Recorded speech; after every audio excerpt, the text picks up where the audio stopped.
information contained in this podcast is an expression of opinion and does not constitute investment advice. This is the Gold Money Foundation podcast with Dominic Frisby, keeping you up to date with expert opinion on precious metals and the markets.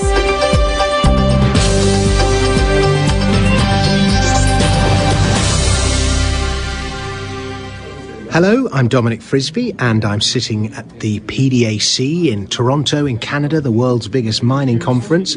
And next to me is sitting Miguel Santillana. Miguel is an economist from Peru. He's a journalist. He's a professor of economics at 3 different universities in Peru. And he also works in a certain capacity with the mining industry. So, Miguel, thanks very much for coming on the show and talking to me. Well, thank you for the invitation. Now, Miguel came up to me after my presentation and said that was some very interesting stuff that you said there. And then we got talking, and we very quickly got talking about the let's say the behaviour, the comportment of Canadian junior companies in Peru. And Miguel, you were saying that often the locals aren't that crazy about the way some of the Canadians behave. Yeah, the reason is that since we have these new mining laws in Peru, 1991, mining investment in Peru has risen exponentially. But the problem is that the Peruvian countryside has been closed since October 68 till August 1990 because we have a nationalistic government. Okay. A protective, nationalistic, Latin America, the dictatorship, you know. And then although we had democratic governments, they follow up what the military junta left as policy, economic policy. So we were overprotected, financial repression, and we have very high taxes for imports. Since 1990, we opened our market. Plus, we welcome foreign investment. The only big mining investment in Peru since 1968 to 1990 was a Southern Peru Copper Corporation mine called Cuajone. This company was owned by Azaraco of the U.S., and when this company got nationalized in Mexico, Grupo Mexico took over Southern Peru Copper Corporation. But that was the only big mine developed during those years. Since 1990, and we open ourselves to the world economy, and we have these new mining laws. Peru is very well known since, colonial times for its mines. But the issue is that the countryside has been closed to foreign investment. We had a civil war, we have terrorism. So, after 25 years, then suddenly somebody shows up with a piece of paper saying that they have a concession. And what does a concession mean? Does this guy own my property? Yeah. So we have lots of questions from the peasants thinking that, what is this gringo up to? Yeah. Okay, so there were questions about what are the limits of a guy that comes forward with a concession. And your Canadian prospector is perhaps doesn't have the sensibilities to the locals that he should have. Absolutely, and one of the main concerns from the point of view of the government is that when these junior companies show up, they generate lots of expectations. Okay. And so they're promoting themselves there as well as here.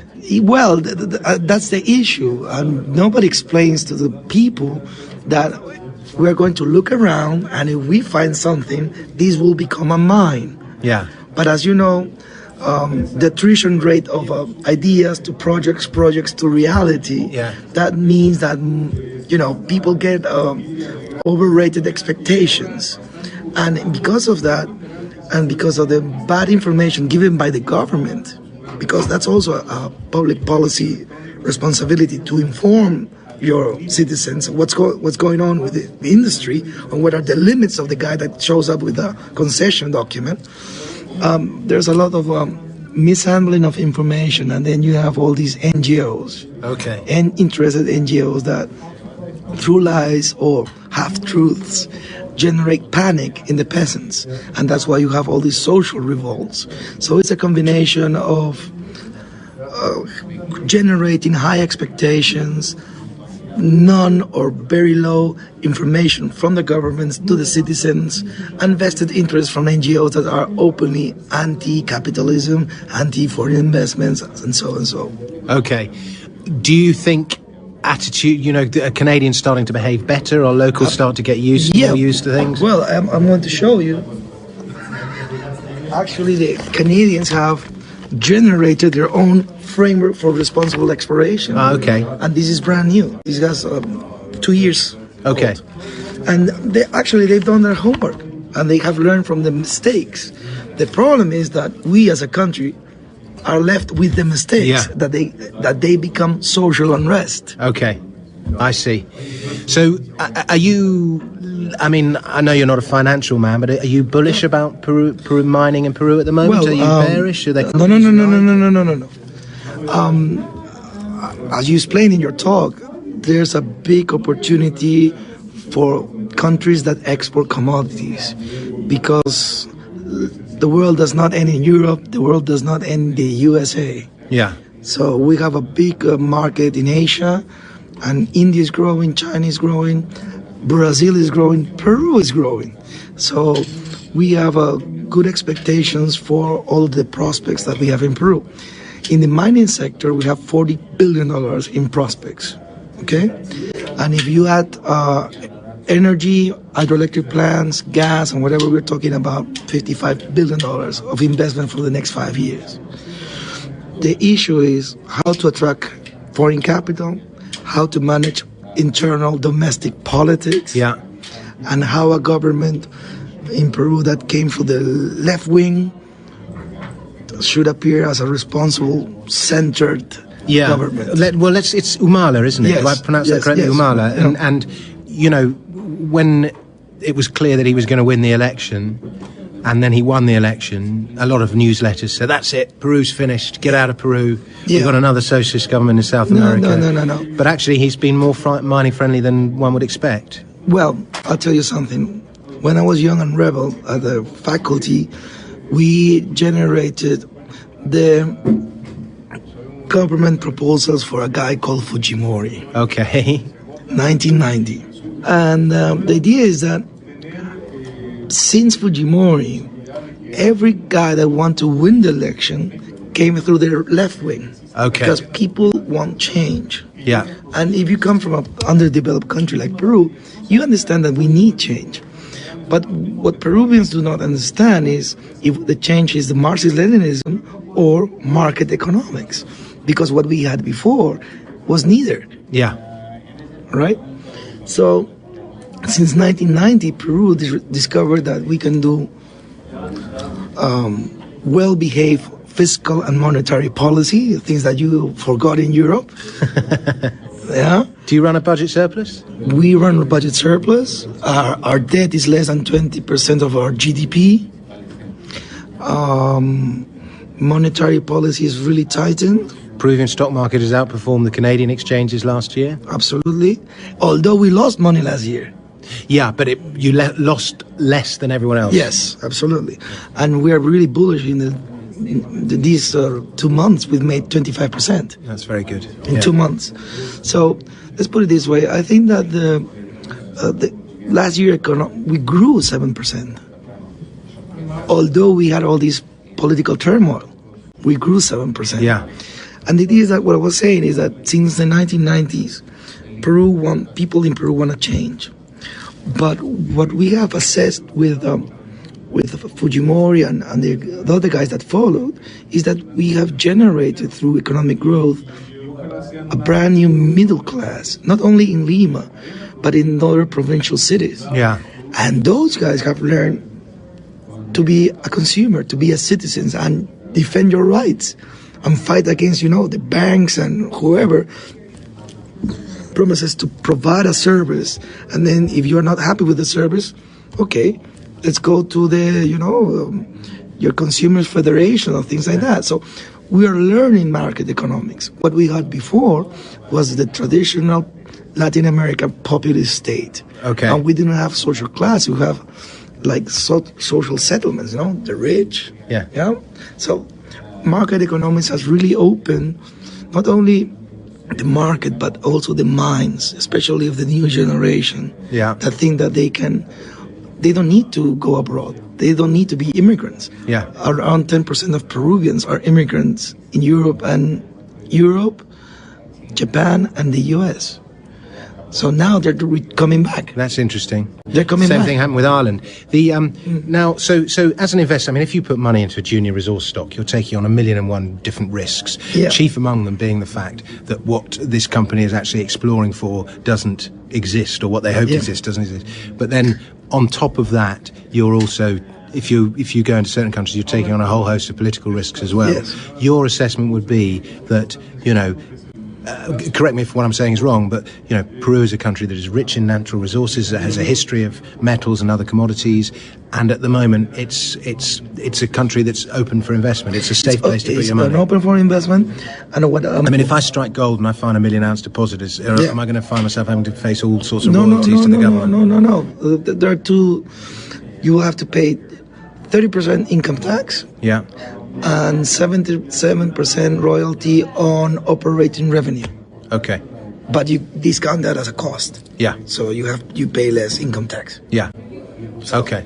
The issue is that the problem that Humala has is that he leaned on the left-wing small parties to win the election. And within 5 months, he kicked out all the leftists. Okay. Even my professors. Some of them thought that they will be members of the board of the central bank. So is there a feeling of betrayal? There's a feeling of betrayal. And what I told my professors before this second round election was, come on, remember 21 years ago, we helped a guy called Fujimori. And he kicked us out within 2 years of government. Well, Humala have kicked out all my professors within 5 months. So is this because he's a control freak, or is it? No. The reason he just wants to get rid of left-wing influence. No. The issue is that one thing is to be a candidate. Another issue is to be responsible for the life and well-being of 30 million people. And he knows that although people would like a revolution, we can make changes through reforms. And it's more intelligent to do reforms that think that very idealistically in a revolution. So it doesn't make sense to make a revolution to the first century if you steer well, if you are the captain and you steer well the ship. Okay, we can do reforms, but we can have open economics. We can be friendly with foreign investments, and if we make a buck, everybody's happy. So the issue is, but also the state must be strong enough to make foreign investors respect contracts. So it's not that we are not law-abiding, but the private investors must also comply with what's in the document. Absolutely. It's a two-way thing. Well, Miguel, it's been a real pleasure talking to you. Let me just talk you through my trip to Peru that occurred in 1995, 96, something like that, when I was a young man in my 20s. I came overland. I did the standard Peruvian tourist trail. I did Machu Picchu. I came over from Bolivia, did Cusco, Machu Picchu, and I met an Argentinian girl and had a glorious love affair with an Argentinian girl for a while. And then I went up to... You were fighting the Falklands in Machu Picchu. And then we went up to... she's become a big soap star on Argentinian TV. So anyway, I sort of stayed with her. But anyway, I don't think I had that much choice in the matter. But anyway, and then we went up to... We went up to Lima and then drove down and we did Pisco. And Paracas. And Paracas, and wonderful. And we did that boat trip where you see all the sea life. I mean, it's just glorious. And then the most amazing thing I think I've ever seen in my whole life was flying above the Nazca Lines. And in fact, if you type in Nazca Lines into YouTube, I think I'm narrating the main documentary on there, just in my other job. So there we go. Thank you very much for that. The Nazca Lines. So let's finish on were they made for aliens? What were they made for? Well, to tell you the truth, we really don't know. But I think that concerns me as a Peruvian is that many things that have been done by ancient cultures, we have doubts that have been human-made. And I ask why? Why couldn't we build up the pyramids? Why couldn't we make the Colosso of Rhodes? Why can't we make, the gardens of Babylon? Why not? Well, absolutely right. But anyway, so it's a wonderful country, Peru, and I have many fond memories. And I think it's time for Peru to show the world what it's made of. Yeah. And I think that although we have political issues, I think we are on the right track in economics. Yeah, absolutely. And it's got everything. You've got mountains, you've got jungle, you've got Coastal areas. Yeah, wonderful country. Miguel Santillana, do come again, and we'll talk again in a couple of months. But Miguel Santillana, in the meantime, do you have a website you'd like to mention? Or well, the website is in Spanish, Instituto del Peru.org.pe of Peru, and that's the institution where I do my research. Okay, very good. Well, Miguel Santillana, thank you very much. Pleasure. Subscribe to the Gold Money newsletter at www.goldmoney.com to receive email updates on new articles, videos, and iTunes podcasts from our Gold Research section.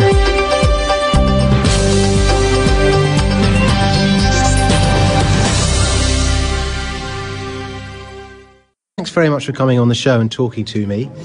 Well, thank you for the invitation. Now, Miguel came up to me after my presentation and said that was some very interesting stuff that you said there. And then we got talking, and we very quickly got talking about the let's say the behaviour, the comportment of Canadian junior companies in Peru. And Miguel, you were saying that often the locals aren't that.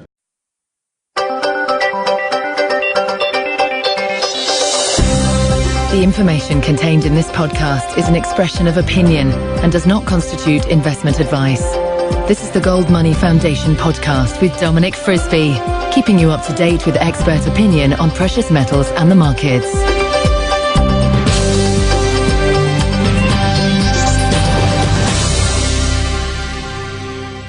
Hello, I'm Dominic Frisby, and I'm sitting at the PDAC in Toronto, in Canada, the world's biggest mining conference. And next to me is sitting Miguel Santillana. Miguel is an economist from Peru. He's a journalist. He's a professor of economics at 3 different universities in Peru. And he also works in a certain capacity with the mining industry. So, Miguel, that's crazy about the way some of the Canadians behave. Yeah, the reason is that since we have these new mining laws in Peru, 1991, mining investment in Peru has risen exponentially. But the problem is that the Peruvian countryside has been closed since October 68 till August 1990 because we have a nationalistic government. Okay. A protective nationalistic Latin America, the dictatorship, you know. And then, although we had democratic governments, they follow up what the military junta left as policy, economic policy. So we were overprotected, financial repression, and we have very high taxes.